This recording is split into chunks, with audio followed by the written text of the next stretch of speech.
Good morning, everybody. Morning. Morning, Paul. How are you? I'm pretty good. I expect a few hungover heads in the crowd after Weezer last night, though. Just a few? I think I can see a few of them, actually. So I understand that we have some legendary stuff to talk about. I think you should share your story about being a world record holder. Could you start that? Yeah, sure. So back when I was still at college with two of my best mates, we thought it was really funny after a couple of beers to try and break the world record for the longest ever taxi journey, which was a very foolish idea because we then went out and we spent about £1,300, less than $2,000 on an old 25-year-old black cab. And, a London black cab. An old, yeah, and it had about 500,000 miles on the clock. It was falling apart. It was rusted through. It broke down pretty much every single day. And we tried to drive to Australia in it.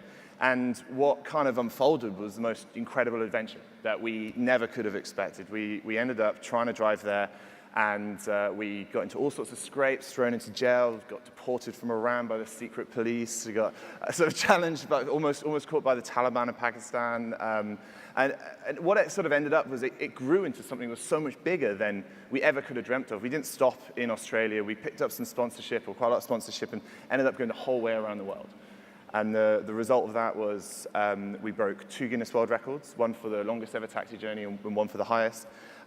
We managed to clock through 50 different countries, 43,000 miles, and we raised loads of money for charity, which was fantastic. But we left the meter on the whole way. We called the expedition, it's on the meter, and we managed to rack up a taxi fare of more than $100,000. And so you paid that to yourself? Yeah, I had it in my back pocket. And that's how you started this company called That Duel. was our seed funding, yeah. Yeah? So tell us a little bit about this company called Duel. What is it all about? And where did you get this idea from? Well, I've always been building software since before the taxi trip. That wasn't my original dream when I was a kid. But actually, coming back from that trip, we had huge opportunities. We were invited to do the closing ceremony of the Olympics with the Spice Girls, for example. So if anyone remembers black cabs driving around, that was us. And so we wrote a book about it. We're getting all these kind of things. And at the time, this could have been a career path. This was like professional adventurer. This would be fantastic. This seems like a dream job. Until I realized that actually professional adventurers spend most of their time in a tent with wet feet, and it's not very well paid. And so actually it came out that we started working with brands because they were like, okay, well, if these guys managed to take that idea when they were in a pub and sort of take it into this international thing, what else could we do with it? So I was working with a lot of brands, and there was this common trend, this big problem is that they couldn't build up that relationship with their customers. You know, they were desperately trying to do it through social and trying to build it, but yet they had no control over that channel because, you know, Mark Zuckerberg could change the algorithm at any one time, and this amazing community they built could be lost to them. They'd have to pay to target it. So figured that there would always be a way that they could communicate directly with their customers, and they'll find that way because they're the ones with the budget. And I didn't know how, but I knew that we wanted to be that. So basically, with that as the main sort of reason why we started off, we started building this company and doing R&D for a couple of years, and we really hit on this massive problem that brands, retailers, they are being crunched down by online shopping, you know, with a massive Amazon, with price comparison. The only real differentiator that people have is price. And if you're going to win at price, it's a race to the bottom that actually, A, you don't want to win, and B, Amazon's probably already won. So we looked at and we realized that some people could cut through this. So these are the guys with the really strong brands. And these brands were built by their own customers. So what we did is we built this piece of software that could allow brands to activate their customers, find the most passionate ones and turn them into advocates, you know. Look at ways that they could get them to create content, to refer friends, to effectively be, you know, an outsourced, decentralized marketing team, a decentralized sales team, sort of spreading word of their brand in this really powerful, authentic way. And so we built some software to support that. That's awesome. And how big is this company, and where are you guys located? So we're based in the UK. We're 10 people right now and growing quite quickly. It's been an amazing whirlwind for us, basically since we've been in R&D for a couple of years. We're only finally just kind of coming out to the world as it stands, and we've developed it with some fantastic brand partners and people like Oracle to get us to this point. And it really feels like we're hitting the zeitgeist at a time right now where privacy is so important. And every single brand that you speak to, every single retailer, every single company will tell you that they're customer-centric. Yet actually, what do they do with their customers, their most passionate ones?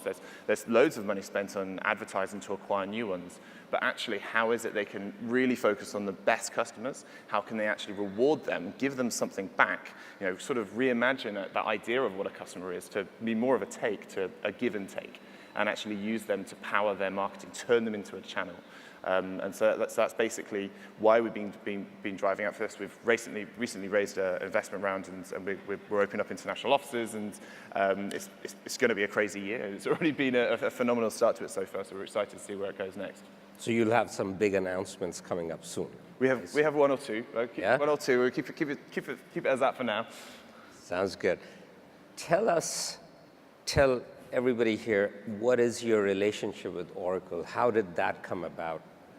So we were lucky enough to speak to Oracle quite early in the development period of this, and sort of showed them some of the early ideas of what we were doing, and they were getting very excited about what this could unlock within the sort of the marketing cloud and the CX tools, the e-commerce tools that Oracle have, and the way that you can overlay advocacy over that to kind of add that authenticity. So we used guidance from Oracle, and then we were lucky enough to be invited to be a part of their accelerator program. And so this is a program where Oracle have selected some very exciting businesses that work in the enterprise space, and looking at ways that they can work together to augment some of the amazing things that Oracle's doing, but also to give support to these businesses that are growing and scaling quite quickly in a way that only businesses like Oracle can do. Yeah, I came to get a little bit of exposure to this program in New York a couple of months ago, and I didn't even realize that we had this program. So I was blown away to meet a lot of entrepreneurs like you and hear their stories. How has it been for you? I know you've only been in this program, about 7 months, 8 months. How has it been for you? It's been fantastic. As we started off, a lot of it is actually learning how Oracle works. I mean, there's 140,000 of you guys. Yeah. It's slightly intimidating to try and figure out. And you figured it all out in like 7 months? I've got an org chart, actually. We'll show it that way. I think can you share it with me? Yeah, I'll do it. We'll use that, share it, I'll put it up online later. It's the same thing. Like, we've been desperately trying to figure out all the different ways to do it. So working with a company that size is a challenge, obviously, with something of our size. And then actually, after we've sort of done some of the work, we've built plugins and applications for most of the CX tools. We've got, initially it was the Commerce Cloud, now ATG, we've got Responses. We also recently plugged into some of the loyalty things, which is very exciting. And actually only in the past sort of month or two has it really started to sort of pay dividends. We've started to see that actually in quite a lot of the demos that you may have seen with the commerce team and everything, they're actually using our software and say, actually there's some content which is generated by Duel, which is this advocacy platform that's acquiring content from your customers and putting that, for example, on product pages. Yep. So we're able to power rich galleries of real customers on every single product page across thousands of products and thousands of galleries, all automatically at that enterprise scale. So it's just the beginning of it, but we're very excited to see about where it goes from here. That's great. So where do you see Duel in the next 2 years? Like, what is your aspiration? What are your goals? And then I'd love to understand a little bit about how you think Oracle will be playing a part in that. So, I mean, our dream and our vision for this business is that we can reframe the way that people think about their customers and actually create an advocacy budget as a vital part of every, and an advocacy strategy actually as a vital part of every single CMO's job. And so instead of thinking, okay, what's my influencer strategy? What am I doing here? What's my Snapchat strategy? Think, okay, what's my strategy around taking those best customers and getting them to work for me and giving them something back with rewards that actually work for me as a brand. So we're not talking about cash, we're talking about competitions, we're talking about credit, we're talking about exclusive access to product releases and events and things like that, which can help you build up those super advocate groups. So if we can start seeing that, as soon as we start seeing that advocacy line item and people start talking about customer advocacy marketing as actually the future, that will mean we've done our job. Because the great thing about advocacy in a B2B space with Oracle is it's fantastic. There's probably a number of people in the room here who have advocacy in their title. You can really identify those best customers and work with them to do things. But with B2C, you have millions and millions of customers, and actually doing that is virtually impossible as an individual, as a human. However, with the amazing advances in technology, with machine learning and with some quite advanced automation techniques, we're able to actually automate and manage most of that stuff for you in dealing across millions of customers. So unlocking this amazing opportunity for big brands and big retailers to turn their customers into these super powerful sales tools. So we see in the next 2 years that it's going to be growing. We build the software that does that, so hopefully people will be creating an advocacy strategy, and then Duel will be the software that powers that. It's great to hear. What can we do better? I'm sure you've got some great stories in these past 7-8 months. Love to understand, what do you think we could do better to support companies like yours to reach their goals, reach their aspirations, become legendary? How can we help you? So strangely enough, it's actually the risk that we have of being a small team that, although we're growing quite quickly, you're still 140,000 people. Actually, the problem is being smothered with love. So if you're a small company, any startups out there who's looking to work with a large corporate, that everybody wants to talk to this interesting thing. So I should cancel those 8 meetings that I have with your team? Those guys, yeah. They're out, actually. We'll just focus on that org chart, and then that'll be it. That's the hardest thing, I think, actually trying to identify where there is a good opportunity and where actually this will work in the short term. Because a startup, we look in terms of months, quarters. Yep. And companies like Oracle are kings of scale. You look in years, 5-year plans, and so actually those timeframes, they don't align. So we need to get reference clients up and running in a matter of, all right, we want to go live in 3 months, and actually you're thinking, okay, well, we'll have these guys in the next 18 months or something like that. So there is definitely a kind of a misalignment in terms of where we are, and it's about managing that. And we've actually been really, really lucky that the guys at the accelerator have full-time, amazing people whose job it is basically to sort of hand off and manage those opportunities that keep arising from working with someone like Oracle to say, okay, let's just focus on these one things, because we're guys who start businesses, we are like little, like cats looking for little shiny things. We will always jump for wherever the shiny thing is, and actually sometimes having that guiding hand say, actually, you don't need this, just focus on what's the main thing, and that's a lot easier. Yep, I think that advice works for every organization, right? Part of what people like me have to do is to make sure that we're focusing on just the right things and putting a lot of things on the back burner that aren't going to matter in the long term. Let's change topics just a little bit and talk about when you are massively successful, what would you do in your organization that you think a lot of people here should be thinking about? How do you take the learnings out of your journey going from an idea to a launch to a successful company that you think a lot of organizations can take back and learn from and get better at what they do? I think it falls down to 2 very similar things, and for me, and that this is about culture and having a clear mission about what you're doing. And this is the case for a small startup that's trying to change something and disrupt something to the very largest of corporates. And if you have a clear goal that you want to achieve, you've got a mission, you've got something to rage against, actually, I think it's a lot easier to say, this is wrong, this is what we think is right. There's the whole thing we were talking about, privacy, everything, people trading people's data left, right, and center is I think it's wrong. I think this is, and we'll look back at this in 3 years' time and we'll say, why did we ever let that happen? And actually, if you're able to create a better way, then that's something that can drive you as a founder, as a leader in an organization. But also it can drive your team. It gets people up in the morning. You're able to know why you're there. You know why you do things. And it's easier to say no. So you were saying about how do you say no to different opportunities. If you know where you're going and you've got a clear vision for where that is, then actually it's easy to say no and to keep focused on what is required. And then that actually then filters down into creating a great culture in the company and creating a company and an environment that people want to work in. Something that gives people the freedom to do what they want when they want within it, because they know, and you trust them that they know where they're going, and they can make their decisions based on this one goal that you're trying to do. So it means you don't have to micromanage. It means that you don't have to look over people's shoulders. They don't feel like people are looking over their shoulders. They're able to just go out and do the job and fulfill the mission. And actually, once you've got that and you've got that clear guidance, and it's hard and it's a moving target and it will always move, and we're only very early in our journey for it, and I'm sure as we go forward it will change. But I think that kind of guiding principle will make your life a lot easier and those around you. So let me summarize that.